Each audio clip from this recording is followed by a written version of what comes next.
आग्रहाच असेल की जास्तीत जास्त नगरपालिकेच्या निवडणुका आणि जिल्हा परिषद निवडणुका हे पक्षाच्या चिन्हावर लढाव्यात. ज्या ठिकाणी महायुती होण्यासारखी परिस्थिती आहे त्या ठिकाणी महायुती होईल, पण ज्या ठिकाणी महायुती होत नाही अशा ठिकाणी आम्ही स्वतःच्या स्वबळावर लढू आणि त्या दृष्टीनं नगरपालिका जास्तीत जास्त भारतीय जनता पक्षाच्या चिन्हावर निवडून आणण्याचा प्रयत्न करू. त्याचसोबत जिल्हा परिषद भारतीय जनता पक्षाच्या कमळ चिन्हावर निवडून आणण्याचा प्रयत्न भारतीय जनता पक्ष करेल. अजून किती धक्के बसणार आहेत विरोधी पक्षांना? आता आज माळशिरस मध्ये जोरदार धक्के तर अजून खूप बसतील.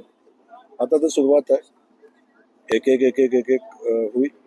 पण जी लोक आवश्यक आहे, संघटनेला गरजेचे आहेत, ज्या ठिकाणी संघटन विस्तार वाढीची आवश्यकता आहे अशा ठिकाणी आपण पक्षाचा वाढीचा विचार करू आणि त्या ठिकाणचे नेते नक्की भारतीय जनता पक्षामध्ये प्रवेश करू. सध्या 2 खासदार आणि 4 आमदार विरोधात आहेत, आपल्या 6 आमदार जिल्ह्यातल्या 11 पैकी. कसं आव्हान बघता या नगरपालिकेच्या निवडणुकीत? नाही, मला तर जिल्ह्यात तसं काही परिस्थिती दिसत नाही. कोण विरोधात आहे त्यांचं विरोधकांचं अस्तित्व या जिल्ह्यात मला काय जाणवत नाही. त्यामुळे परिस्थिती बघतो आपण की भारतीय जनता पक्षामुळे जिल्हा झालेला आहे. येणाऱ्या सगळ्या निवडणुका ह्या भारतीय जनता पक्ष आपल्या चिन्हावर लढेल आणि जिंकेल पण, अशी परिस्थिती आहे. आपण ज्या पद्धतीची भूमिका आता आपण मांडलेली आहे त्या पद्धतीचं अस्तित्व मला या जिल्ह्यामध्ये, मी आता गेल्या 1 वर्षापासून काम करतोय, तर मला काय तशी परिस्थिती दिसत नाही. अजित पवारांनी लक्ष दिलं असतं तर आज पार्थ पवार अडचणीत आले नसतील. जो काही जमीन घोटाळ्याचा हा विषय त्यांचा समोर येतोय. व्यक्तिगत विषय आहे, त्या विषयावर मी फार बोलणं उचित नाही. आमच्या मुख्यमंत्र्यांनी या संदर्भातली पक्षाची आणि सरकारची भूमिका स्पष्ट केलेली आहे.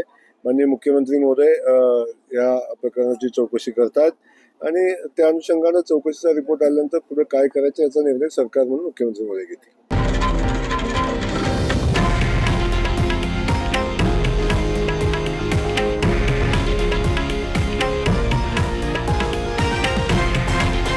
हे आहे देशातील नंबर 1 न्यूज नेटवर्क आणि आपण पाहत आहात TV9 मराठी, एकमेव.